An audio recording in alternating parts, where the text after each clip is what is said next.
You know, Bonnie has just lit fire. And fire must burn him. I said once here or twice that William Samoei Ruto is a very smart politician in this country, but God refused to give him wisdom. When thieves are in your office, you are a thief. It's a public office. And you can't blame the nation for doing it. Even the headline the nation has done,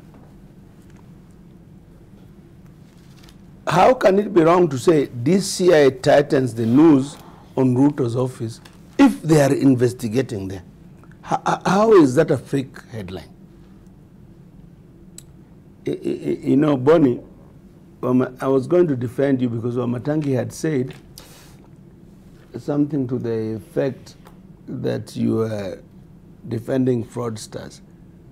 But you are defending fraudsters. Am I? Yes, Ruto is a fraud. Let me tell you something. This boy called a chaser. We had an argument on this set where how a chaser was fired. Bonnie even tried to elevate a chaser to the level of Wetangula and Musalia Mudavadi. Yeah, good. Somebody who just gone to school class 3 educated, you want to compare with Musalia or Wetangula. He did it here, my brother Bonnie. And that is not fair. He is not intelligent. And that's why he is a thief who gets caught at every point. That he stole 10 million shillings. Yes, Uhuru fired him. Let me go on record. He can sue me. Uhuru fired him for using a GK vehicle to collect 10 million shillings from the Mwindi. So you are talking about a thief. That is what he does for a living. He is a youth who is overgrown now. So that is where his brain can take him to. Now, I can't blame Bonnie for doing all these things. But it is not fair to say here that Uhuru's sister did this, Uhuru's kin did this. Thieves are thieves, whether they are Uhuru's relatives or Ruto's relatives or Ruto himself. Was Uhuru there in Aror and Kimwarer? Was it there in Thwake Dam? Was it there in all these other things? If you want to compare Uhuru and Ruto, I'd rather we have one thief to talk about here every Tuesday morning than somebody who has too many thieves around him.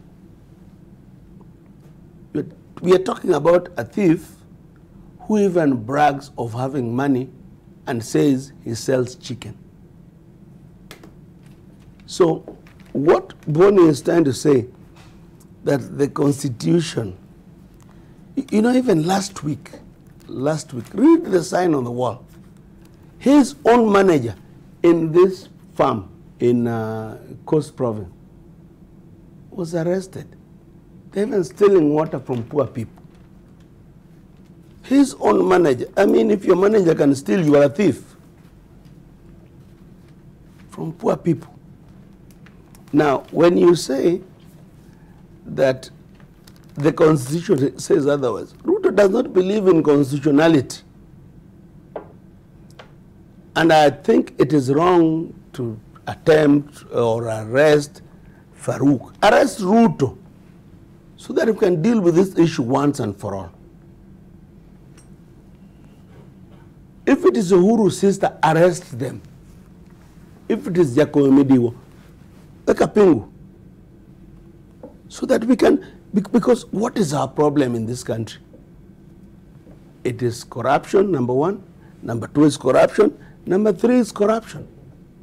So that Debal, that you come here and blame nation and standard and all those things, you are not making sense to the world. Because you cannot say one thievery is good and the rest are okay, are bad. A thief is a thief. Let us arrest these thieves.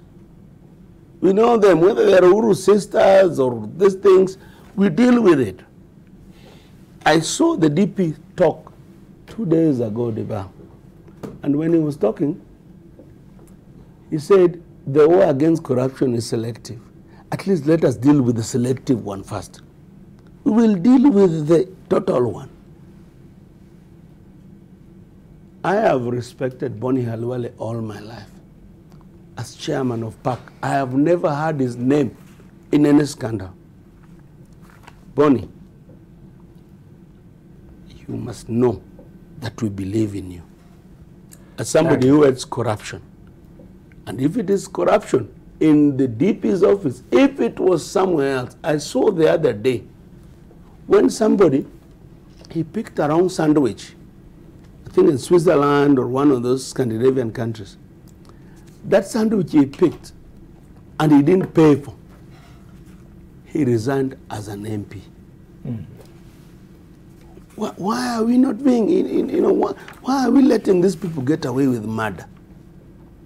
Because every cent you steal from the public, you are a thief. Thank you. Right, you want to get reactions from Aaron Cheriot? You've got to give me a it is Sally? No, it's me first. It is, but he had a rejoinder, just briefly, given 30 seconds.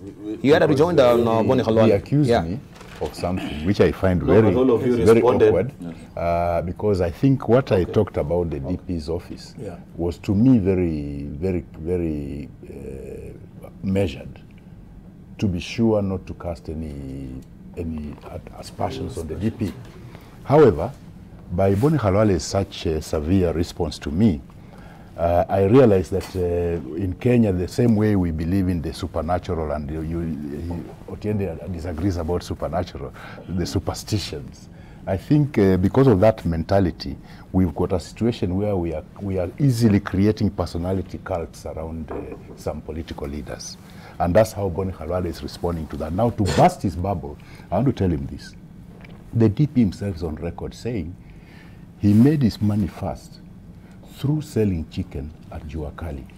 But when we went for Moi's funeral, he said it very clearly that Moi gave them a piece of land in Eldoret, which they sold and he bought his first car.